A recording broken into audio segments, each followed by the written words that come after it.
Ce dimanche 4 juillet marque pour nombre de nos contemporains le départ en vacances. Et pour ceux et celles qui ne partent pas encore, nous allons voir peu à peu Poitiers plonger dans une certaine torpeur. Les écoles sont fermées, les étudiants sont partis, tout va devenir très calme. Certains disent même qu'en juillet-août, on appelle Poitiers la grande endormie. Eh bien, pour nous chrétiens, il n'y a pas de vacances, il n'y a pas de sommeil, il n'y a pas d'interruption. C'est impossible.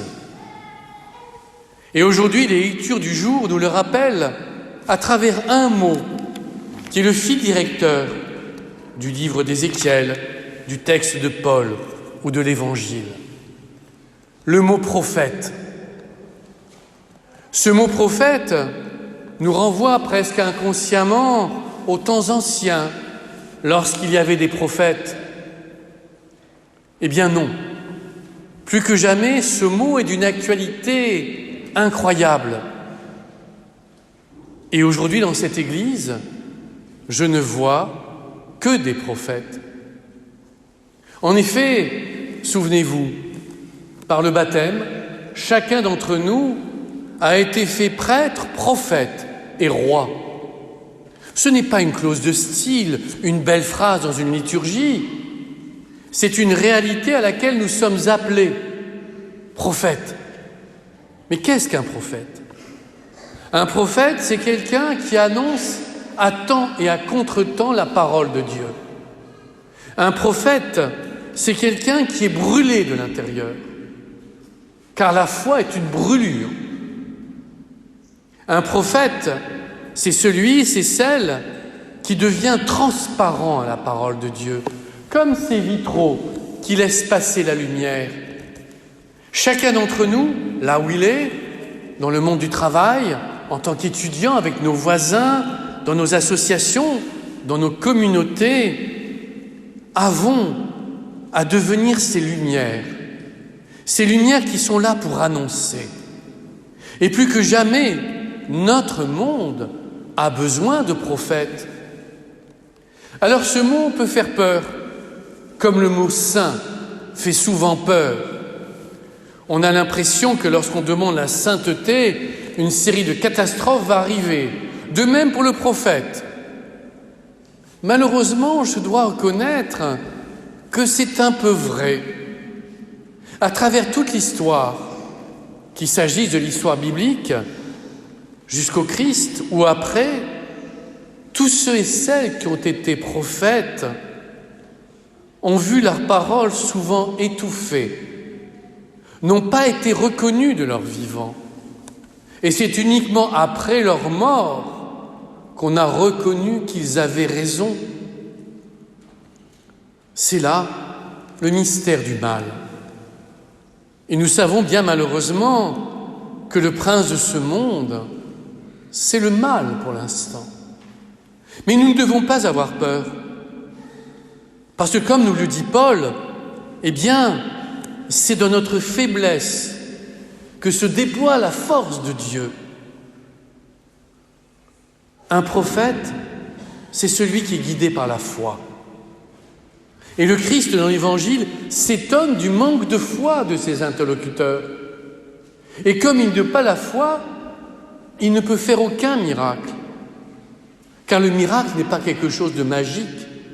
Il nécessite la foi de celui, de celle qui souffre. Alors oui, n'ayons pas peur d'être prophètes, même si nous pouvons être confrontés au rejet, à l'hostilité. Et pour nous encourager à ne pas avoir peur, j'ai envie de vous citer aujourd'hui une prophétie.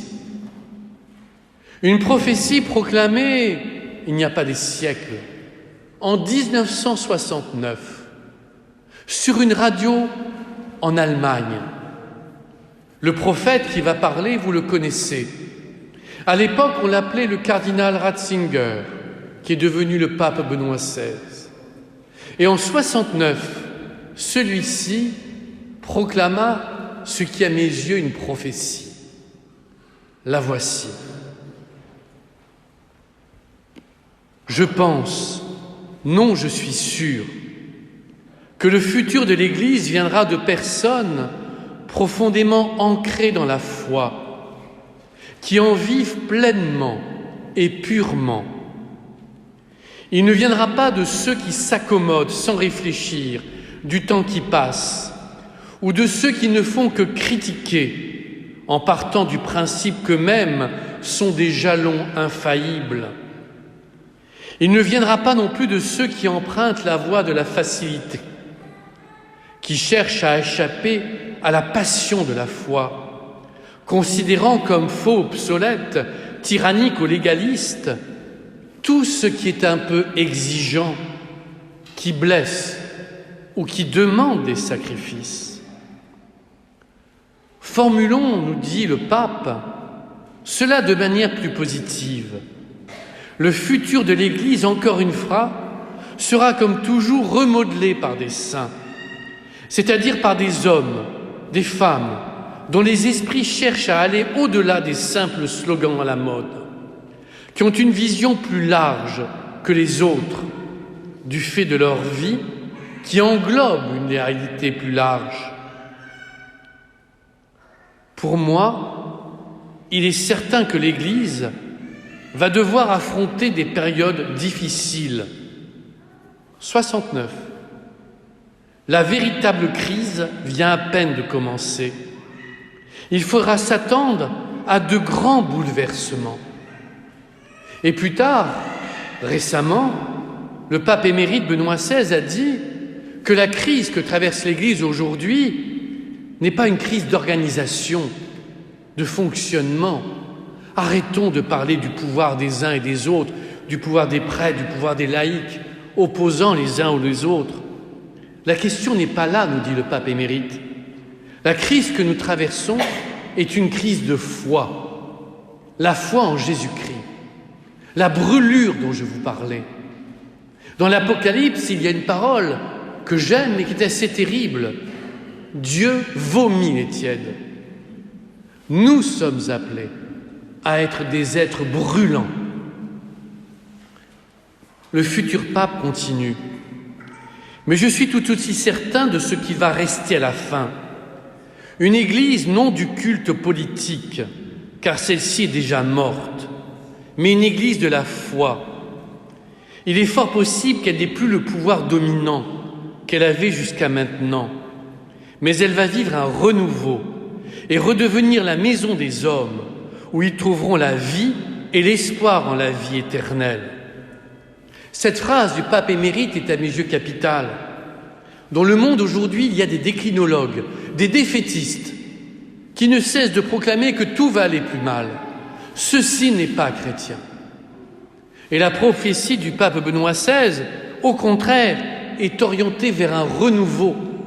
Et ce renouveau est déjà là, même si nous ne le voyons pas tous les jours. Le futur pape continue. L'Église sera une Église plus spirituelle, ne courtisant ni la droite ni la gauche. Ce qui restera, c'est l'Église du Christ. L'Église qui croit en un Dieu devenu homme et qui nous promet la vie éternelle. Et là, le pape aborde un sujet qui me touche particulièrement, la question du prêtre. Car aujourd'hui, les prêtres ne vont pas bien. Je dis souvent, il y a même un numéro vert désormais pour les prêtres en dépression. C'est tragique. Et dans 2 ans, au Vatican, se tiendra un colloque sur le prêtre. Qu'est-ce qu'un prêtre? Eh bien, le pape nous donne une direction. Un prêtre, qui n'est rien de plus qu'un travailleur social, peut être remplacé par un psychologue ou un autre spécialiste. Un prêtre qui ne reste pas sur la touche, à regarder le jeu et à distribuer des conseils, mais qui, au nom de Dieu, se met à la disposition des hommes, est à leur côté dans leur peine, dans leur joie, dans leur espoir et dans leur peur. Oui, ce genre de prêtre, nous en aurons besoin à l'avenir. À mes yeux, un prêtre n'est pas un fonctionnaire du culte. Un prêtre n'est pas un organisateur. Un prêtre, plus que jamais, est appelé peut-être plus que les autres à être un prophète, à montrer la direction, à être un pasteur. Nous n'avons pas besoin d'organisateurs, nous avons besoin de prêtres qui soient des pasteurs. Et pour cela, il faut que le prêtre connaisse ceux et celles à qui il est envoyé. Cette proximité entre les chrétiens et le prêtre est fondamentale à mes yeux dans les deux sens. En tant que prêtre, j'ai besoin de vous, parce que vous m'aidez à travers vos questions, vos remarques, vos interrogations, ce que vous vivez, vous m'aidez à devenir plus profondément prêtre. Et une communauté a besoin du prêtre, premièrement pour l'Eucharistie, car il n'y a pas d'Église sans Eucharistie. L'Eucharistie est le centre de tout. Mais un prêtre est aussi, plus que les autres peut-être, un spirituel. Aujourd'hui, nous avons besoin de spiritualité. Alors le pape continue. De la crise actuelle émergera l'Église de demain. Une Église qui aura beaucoup perdu. Elle sera de taille réduite et devra quasiment repartir de zéro. Elle ne sera parfois plus à même de remplir tous les édifices construits pendant sa période prospère. Pourtant, l'Église de demain sera plus que jamais nécessaire. Elle sera peuplée d'êtres, d'hommes et de femmes brûlant intérieurement et témoignant de l'Évangile. Alors oui, aujourd'hui, je m'adresse à chacun d'entre vous. Sentez-vous la brûlure de Dieu au plus profond de votre cœur?